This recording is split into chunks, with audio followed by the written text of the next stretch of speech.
알아두면 쓸데많은 영국사 이야기. 43번째 이야기. 포기하지 않은 진영과 희망 됭케르크 탈출 작전. 1939년 9월 1일 독일군 150만 명은 독일군 참모부에서 세운 백색 작전에 따라 폴란드를 기습 침공했습니다. 폴란드군은 죽음을 불사하며 물밀듯이 밀려드는 독일군에 맞서 싸웠습니다. 당시 서부 전선에는 100여 개 사단의 프랑스군과 수십만 명의 영국 원정군이 마지노선을 치고 평화로운 시간을 보내고 있었습니다. 연애 편지를 쓰거나 축구를 하거나 커피를 마시며 음악을 듣는 병사들은 전쟁과는 전혀 상관없는 딴 세상에 와 있는 사람들 같았습니다. 영국과 프랑스 수뇌부는 독일이 폴란드를 점령하고 나서 계속 동쪽으로 진격해 소련과 전투를 벌이기를 바랬습니다.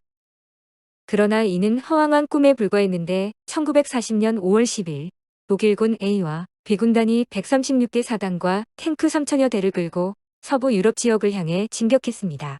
영국군과 프랑스군이 독일 B군단의 양동작전에 휘말려 우왕좌왕하는 동안 독일 A군단이 공격을 가해왔습니다. 전혀 예상치 못했던 아르덴 산림지대를 통과하여 영국군과 프랑스군을 측면 공격한 것입니다. 5월 14일 네덜란드가 독일에 투항했고 17일에는 룩셈부르크가 함락됐습니다. 5월 19일 7개 기갑사단으로 구성된 독일군이 영국 해협으로부터 20km 떨어진 곳까지 돌격해왔습니다. 이때 영국군과 프랑스군 40개 사단이 프랑스 북부의 됭케르크에 고립되고 말았습니다. 기세등등한 히틀러는 됭케르크에 고립된 영국군과 프랑스군을 한 명도 남기지 않고 전멸시키겠다고 호언장담했습니다. 5월 24일 독일의 기갑부대가 포위망을 좁혀 들어가며 됭케르크를 향해 전속 질주하던 도중에 갑자기 히틀러의 공격 중단 명령이 떨어졌습니다. 사실 이때의 공격 중단 명령은 오늘날까지도 수수께끼로 남아 있습니다. 훗날 군사학자들은 이때의 공격 중단 명령은 대단히 어리석은 결정이었다고 평가했습니다. 바로 이 명령 덕분에 영국군은 탈출 작전을 성공적으로 완수할 수 있었기 때문입니다. 그러나 일부 학자들은 당시 히틀러의 명령이 매우 합리적이었다고 주장하기도 합니다. 당시 독일군 기갑부대는 2주일 내내 쉬지도 못하고 공격 작전을 수행하느라 지칠 대로 지친 상태였습니다. 게다가 됭케르크 지역 곳곳에 형성된 복잡한 운하와 도랑은 탱크를 질주하는데 커다란 걸림돌이 되고 있었습니다. 공격 중단 명령이 옳은지 그른지를 떠나서 애초 이 명령은 당시 독일군 공군총사령관으로 있던 베링과 작전부장 알프레드 요들의 건의 아래 이루어졌습니다. 전쟁에서 큰 공로를 세우기에 급급했던 베링은 독일 육군이 연합군을 괴멸하고 승리의 영광을 차지하는 것을 가만히 두고 볼 수가 없었습니다. 그는 히틀러에게 공군의 활약만으로도 포위망에 갇힌 연합군을 충분히 분쇄할 수 있다고 강력히 주장했던 것입니다. 게다가 알프레드 요들이 이끄는 작전부는 영국의 해상 운송 능력을 매우 우습게 얕잡아 봤습니다. 기갑부대가 연합군과의 전투로 손실되는 것을 막고 싶었던 히틀러는 이들의 요청에 결국 공격 중단 명령을 내렸습니다. 이유야 어찌됐든 그 명령 덕분에 영국군은 본국에 구조 요청을 할 수 있는 시간적 여유를 벌 수 있었습니다. 영국 원정군의 사령관은 영국 정부에 급전을 보내 됭케르크로 함대를 급파해 구출 작전을 펼쳐야 한다고 요청하고 독일군의 공격에 대비해 서둘러 방어선을 구축했습니다. 사실 5월 19일 영국 정부는 서부 유럽 전선의 패배를 예감하고 이미 해군부에 지시를 내려 원정군의 철수 계획을 세우던 중이었습니다. 해군 중장 버트람 램지가 철수 작전의 총지휘를 맡았는데 5월 26일 작전명 다이너모라고 명명한 철수 작전이 시작되었습니다. 사실 철수 작전에 따라 영국 정부는 됭케르크, 칼레, 블로뉴 3개의 항구를 이용해 날마다 병사 1만여 명을 영국 본토로 실어 나를 계획이었습니다. 그러나 독일 공군의 공격으로 칼레와 블로뉴는 이미 독일군에게 함락된 상태로 영국 프랑스 연합군의 수중에는 오로지 됭케르크 항구만이 남아 있었습니다. 이마저도 여의치 않았는데 됭케르크는 프랑스 3대 항구 가운데 하나로 엄청난 규모를 자랑했지만 이미 독일 공군의 집중 폭격으로 8km에 달하는 부두가 완전히 파괴된 상태였습니다. 정박 시설이 없기 때문에 영국 함대가 해안에 접근하는 것은 불가능했고 영국 병사들은 30명 혹은 50명씩 팀을 나누어 근해에 정박해 있는 군함까지 작은 배를 타고 가야 했습니다.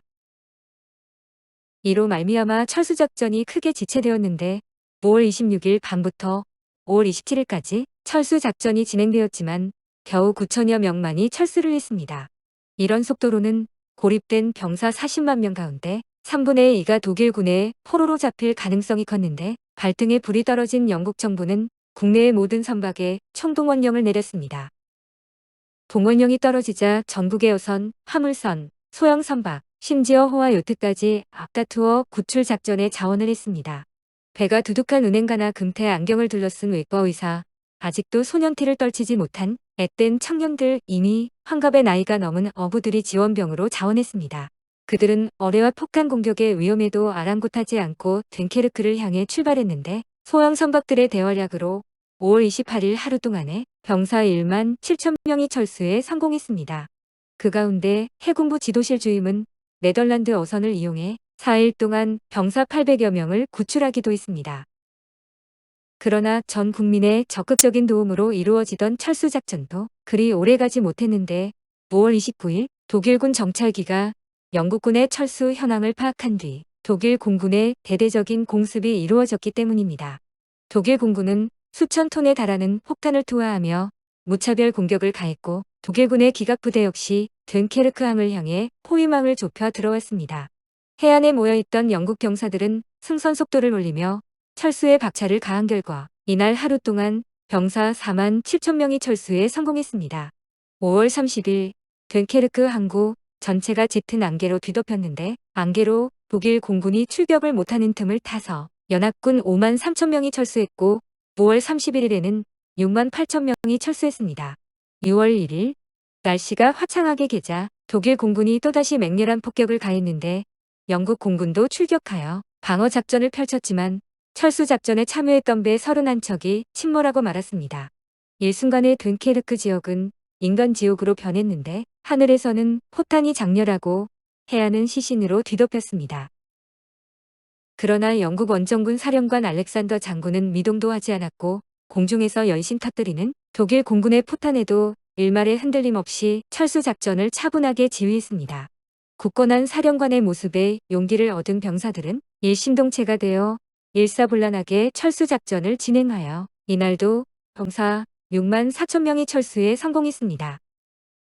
영국 공군의 피해가 심해지자 6월 2일에는 야간에 철수 작전을 진행하여 2만 8천 명이 탈출했습니다. 그리고 6월 3일 밤 알렉산더 장군은 참모들과 함께 마지막 운송선에 올라탔고 병사 2만 6천 명이 영국으로 무사히 귀환했습니다. 이로써 연합군 총 33만 8천여 명이 기적적으로 영국 본토로 철수했습니다. 6월 4일 독일군 기갑부대가 됭케르크 시내로 진입하면서 프랑스군 4만 명이 포로로 잡힌 것을 끝으로 됭케르크 탈출 작전은 막을 내렸습니다. 됭케르크 철수 작전은 5월 26일부터 6월 4일까지 총 9일 동안 진행됐습니다. 병사 총 33만 8천 명이 영국으로 철수했는데 그 가운데 영국군이 21만 5천 명, 프랑스군이 9만 명, 벨기에군이 3만여 명이었습니다. 철수 작전 속도를 내기 위해 연합군은 대포 1200문, 고사포 750문, 운송차 6만 3천 대, 오토바이 7만 5천 대, 탱크 700대를 됭케르크 해안에 버렸습니다. 전쟁 사상 전무후무한 대철수 작전을 수행하는 과정에서 영국 해군과 공군, 그리고 영국 시민들은 참혹한 대가를 치렀습니다. 철수 작전에 총동원되었던 민간인 선박 200척과 구축함 수십 척이 됭케르크 해역에서 침몰했고 전투기 조종사 100명이 목숨을 잃었습니다. 실로 참담한 대가를 치렀지만 오늘날의 관점에서 보면 충분히 가치가 있는 희생이었습니다. 첫째, 역사적으로 전무후무한 기적과도 같은 철수 작전은 영국인의 사기를 크게 진작시켰습니다. 둘째, 사지로부터 탈출에 성공한 병사들은 영국군의 중심축이 되어 시칠리아 전투, 노르망디 상륙 작전을 성공적으로 이끌었습니다. 영국 처칠 총리가 의회에서 우리는 원정군을 소멸하려던 독일군의 계획을 철저히 와해시켰다. 이번 철수로 우리는 다음의 승리를 기약하게 되었다고 연설한 내용 그대로였습니다. 여기서 잠깐 기적을 실현한 여러 가지 요인들.